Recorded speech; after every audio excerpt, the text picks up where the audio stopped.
Manual tweeting, pros and cons. Manual tweeting, as we have defined, involves automated publishing of content that you have manually selected. This is content that you have curated. The publication is automated, but your engagement is manual. You're going to find niche-related accounts. You're going to engage with them manually. You're going to tweet, leave comments, so on and so forth. Here is how the advantages and disadvantages break down. Pros. The first advantage is to get a higher level of engagement. You actually get to say to these people what you think. You get to interact with what they have to say. Maybe they're critical about your idea, so you explain your position to them. You give them a counter-argument. You ask for examples, or you rebut what they have to say. When you do this, you're not engaging in a pissing contest. Let me be clear, this is nothing to be emotional about. Instead, you use this as an opportunity to prove to them that you know what you're doing. True experts will accept the fact that not everybody will agree with them. When these experts are satisfied that you argued your position well, even though you don't agree with them, they respect you. They also respect you when you give them information that they may not know. This can lead to instant expert status.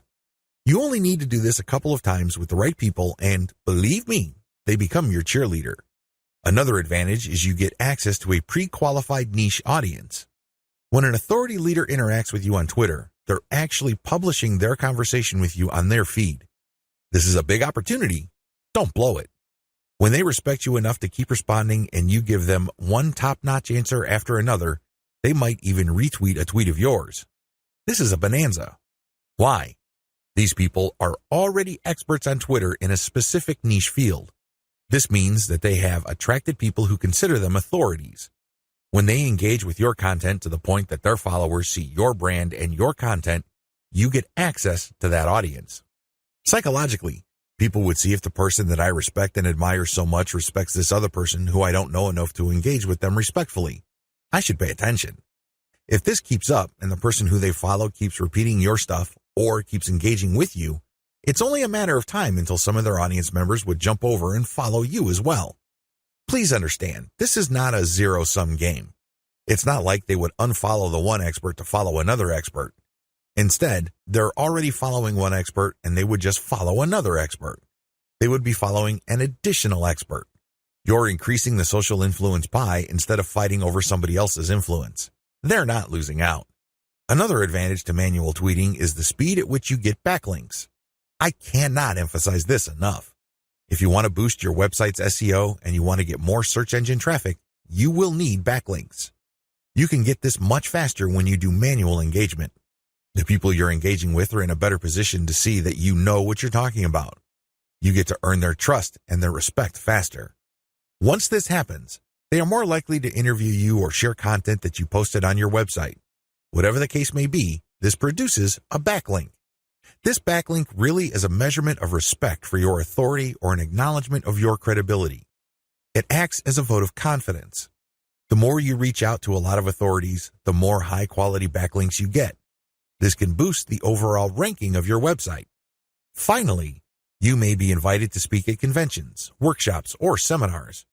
People might ask you to submit an original article that they would be publishing somewhere else. Best of all, you may get introduced to a big player in your industry. You might get a job offer. You might get some sort of consulting opportunity. Honestly, the range of opportunities available to you is endless. You just need to get out there. The best way to do this online is manual tweeting because you are in full control of your engagement, you craft the public persona you project, and this enables you to be more aware of opportunities as they flash into existence. Disadvantages. The big cons against manual tweeting should be obvious. It takes a lot of time. That's all I need to say. It should be self-explanatory. Second, it's content intensive. While content curation can help you tremendously, it can only go so far. You cannot become a global expert on a particular niche on Twitter and be respected by all other subject matter experts if all you do is share their stuff. That's just not going to happen. Ultimately, they're going to ask you, what about your stuff? What do you have to say? What does your original research indicate? You don't want to come up with a zero when asked those hard questions. Finally, there is no assurance that you will get some sort of alliance. I hate to say it, but certain niches really don't get much coverage on Twitter. You might be able to interact with a high level of niche authorities on Twitter, but that doesn't necessarily mean that they operate blogs that can then link to you. Still, on balance, manual tweeting on Twitter delivers more benefits than its costs. Manual Twitter follower generation. How do you generate followers organically on Twitter using a manual technique? It's as basic as finding niche-specific accounts and finding their followers. Follow these niche-specific accounts, but pay attention to their followers. Follow followers who you know are truly interested in your niche. This requires research. You actually have to look at their tweets or look at the stuff that they're retweeting. Once you see a pattern and it is niche-related, follow these follower accounts. I know this is simple, but it's also effective.